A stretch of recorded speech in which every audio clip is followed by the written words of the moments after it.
अस्सलामुअलैकुम। इस वीडियो में हम लोग क्वेश्चन नंबर 4 स्टार्ट करने जा रहे हैं जो कि डेप्रिसिएशन के चैप्टर से है। इसमें भी स्ट्रेट लाइन मेथड को हम लोग एक्सप्लेन करेंगे, उसके अकॉर्डिंग हम लोग क्वेश्चन करेंगे। लेकिन इसमें एक चेंज क्या है कि पहले हम लोग जो क्वेश्चंस कर रहे थे उसमें कोई भी उन साल के दौरान उन ईयर्स में कोई भी नई मशीनरी खरीदी या बेची नहीं गई है।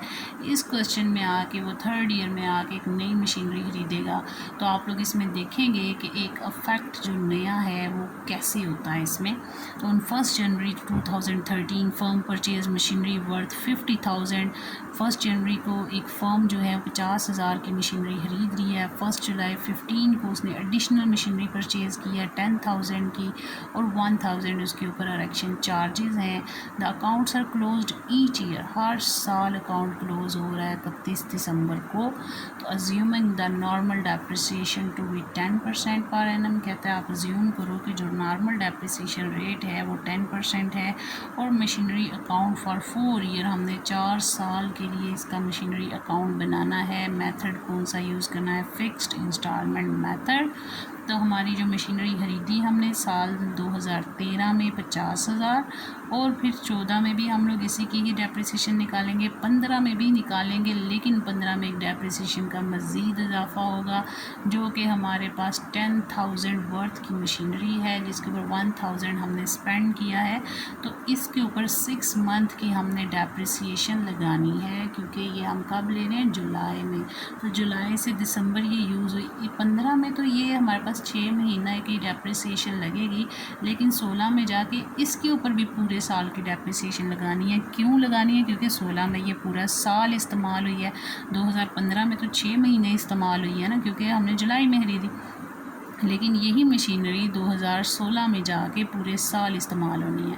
तो इसलिए पूरे साल की डेप्रिसिएशन इसके ऊपर भी होगी और इसके ऊपर भी होगी।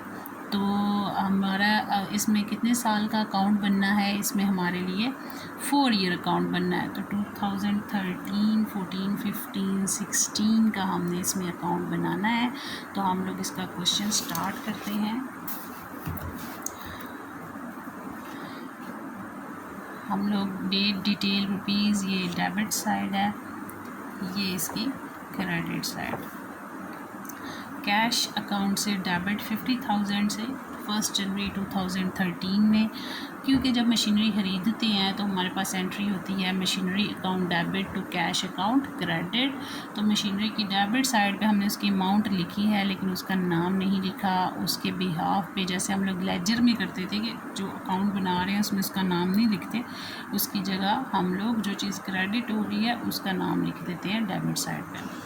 तो फिर हमारे पास इसकी डायरेक्ट हम लोग डेप्रिसिएशन पे चले जाएंगे क्योंकि इस साल कोई भी सेल परचेज़ नहीं हुई है। ये हमारा डेप्रिसिएशन अकाउंट,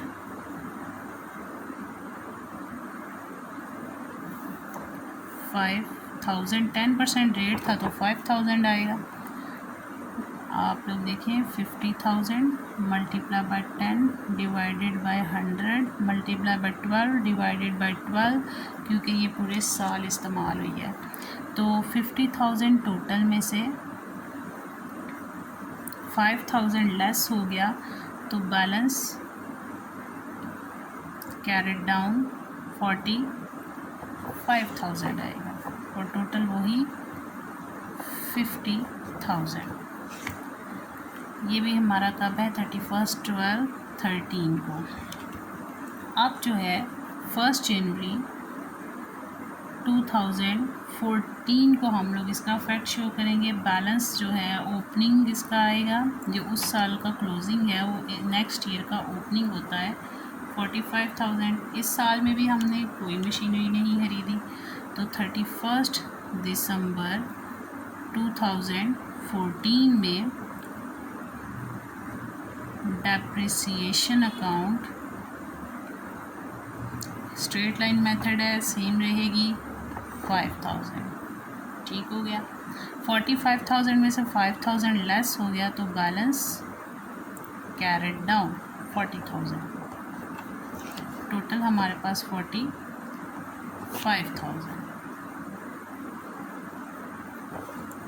अब ये नेक्स्ट ईयर में जाएगा 1 जनवरी 2015 में, क्योंकि 2014 में भी कोई भी हमारी इसमें ट्रांजैक्शन नई नहीं हुई थी जिसमें हमने कुछ नया ख़रीदा हो या बेचा हो, इसमें हमने ऐसा कुछ भी नहीं किया है। लेकिन जो है आप इसमें देखो तो आपके पास क्वेश्चन 4 में उसने 2015 में आके जुलाई में एक नई मशीनरी ख़रीदी है जिसकी कीमत क्या है 10,000 और उसके एरेक्शन चार्जेस यानी उसको फ़िट करवाने के लिए, उसको इंस्टॉल करवाने के लिए पैसे जो लगे हैं वो 1000 रुपये हैं। ये इसके डायरेक्ट एक्सपेंस है, हम इसको इसकी कीमत में शामिल करते हैं। तो हम लोग लिखेंगे बैलेंस तो इसका नेक्स्ट ईयर में ट्रांसफ़र होगा क्योंकि ये मशीनरी स्टिल हमारे पास, हमारी जो फैक्ट्री है या हमारे पास कोई कंपनी है वहाँ पे ये मशीनरी मौजूद है, हम उससे काम ले रहे हैं। तो ये 40,000 पिछली मशीनरी का बैलेंस ट्रांसफ़र हुआ। इस साल जो हमने ख़रीदी है वो 1 जुलाई में ख़रीदी है, तो कैश अकाउंट लिखेंगे। ठीक है, 10,000 हमारा कैश अकाउंट था अमाउंट और 1,000 हमारे उसके इरेक्शन चार्जेस, टोटल कितना हो गया 11,000। इसी तरह अब इसकी डेप्रिसिएशन इस मशीन की तो पूरी डेप्रिसिएशन होगी 5,000। ठीक है, आप अलग अलग करके यहाँ पे लिख लो ताकि आपका कॉन्सेप्ट ज़्यादा क्लियर हो जाए। 31 दिसंबर 2014 में जो डेप्रिसिएशन है पहली वाली मशीनरी की, डेप्रिसिएशन अकाउंट लिखेंगे, कितनी है 5,000। जो न्यू मशीनरी 1 जुलाई में ख़रीद रहे हैं इसकी हम 6 महीने की इस साल में डेप्रिसिएशन देंगे क्योंकि ये सिर्फ 6 महीने इस्तेमाल हुई है। फिर 31 दिसंबर 14 में डेप्रिसिएशन अकाउंट, यहाँ पे देखें 11,000 multiply by 10% multiply by 6 divided by 12, क्योंकि 10% डेप्रिसिएशन रेट था लेकिन ये सिर्फ़ और सिर्फ 6 महीने इस्तेमाल हुई है। तो इसकी कितनी हमारे पास डेप्रिसिएशन बन जाती है 5,000 ये हो गया। तो इसकी कितनी बनेगी 1100 पूरे साल के लिए बनती है। लेकिन ये देखिए पूरे साल के लिए कितनी बनती है 1100। तो 1100 में से हमारे पास अगर इसका हाफ़, क्योंकि हमने तो 6 महीने की लेनी है, हमें पूरे साल की नहीं चाहिए, तो 6 महीने की बनेगी 550। तो टोटल होगी 5,550। तो अब बैलेंस कितना आएगा इसका, बैलेंस कैरेट डाउन, टोटल इसका कितना बना 40,000 प्लस 11,000 51,000। 51,000 में से 5,550 हम लेस कर देंगे तो हमारे पास 45,450 आ जाएगा। टोटल वही हमारे पास 51,000 आता है। अब हम इसको नेक्स्ट ईयर में ट्रांसफ़र करेंगे क्योंकि उसने हमें कहा था कि आपने 4 साल का अकाउंट बनाना है, 2016 तक वो बनता है। तो 1 जनवरी 2016 यहाँ पे हम लोग बैलेंस कैरेट डाउन, इकट्ठा बैलेंस यहाँ पे लिखना है, यहाँ पे हमने अलग अलग नहीं लिखना क्योंकि हम लोग यहाँ पे मशीनरी की जो डेप्रिसिएशन है वो भी इकट्ठी लिखने जा रहे हैं।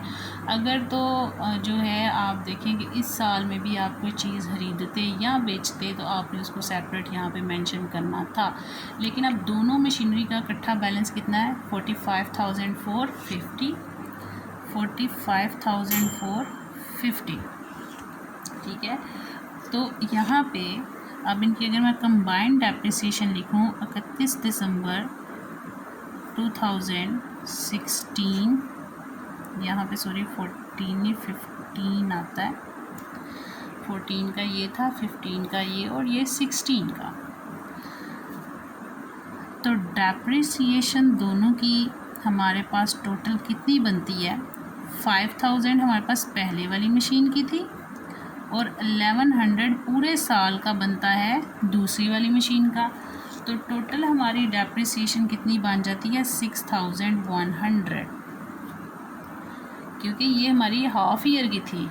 यहाँ पे वो मशीन पूरे साल इस्तेमाल होनी है तो पूरे साल की डेप्रिसिएशन लिखनी है। अब 45,450 में से हम लोगों ने लेस करना है 6100, तो हमारे पास क्या आएगा 39,350 बैलेंस कैरेड डाउन। टोटल हमारे पास वही अमाउंट आ जाती है 45,450। और नेक्स्ट ईयर में मैंने आपको जैसे बताया कि हम लोग अपना अकाउंट क्लोज़ नहीं करते। 1 जनवरी 2017 में हम यहाँ पे जस्ट लिख देंगे बैलेंस ब्रॉट डाउन, मीन्स हमारा जो ओपनिंग बैलेंस है वो हम यहाँ पे मेंशन करेंगे 39,350। तो ये हमारा क्वेश्चन कंप्लीट हुआ। एक दफ़ा दोबारा इसको देख लें कि 1 जनवरी में हमने मशीनरी ख़रीदी, हमने मेंशन किया यहाँ पे, फिर उसकी पूरे साल की डेप्रिसिएशन, क्योंकि स्ट्रेट लाइन मेथड था तो हमने पूरे साल की डेप्रिसिएशन लिया है। फिर इसमें से डेप्रिसिएशन लेस हुई तो हमारा बैलेंस कैरिड डाउन 45,000 आया। ये इस साल का क्लोजिंग बैलेंस था, नेक्स्ट का ओपनिंग बैलेंस था। फिर हमने इसकी बुक वैल्यू निकाली, इसमें से डेप्रिसिएशन माइनस की और इसका क्लोजिंग बैलेंस आ गया।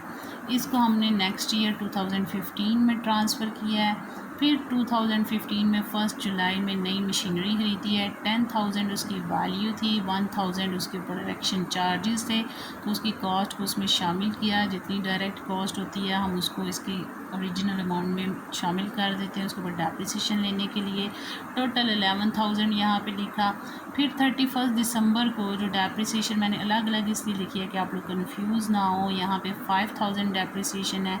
फिर जो दूसरी मशीन है ये सिर्फ 6 महीने इस्तेमाल हुई है, तो 6 महीने की डेप्रिसिएशन यहाँ पे लगाई है। फिर हमने क्या किया, इन दोनों का टोटल करके उसमें से डेप्रिसिएशन 1 बाय 1 जो है वो लेस की, तो 45,450 आ गया। तो टोटल वही 51,000 बनता है। 45,450 नेक्स्ट में ट्रांसफ़र हो गया। यहाँ पे दोनों मशीनों की पूरे साल की डेप्रिसिएशन है, क्योंकि स्ट्रेट लाइन मेथड है।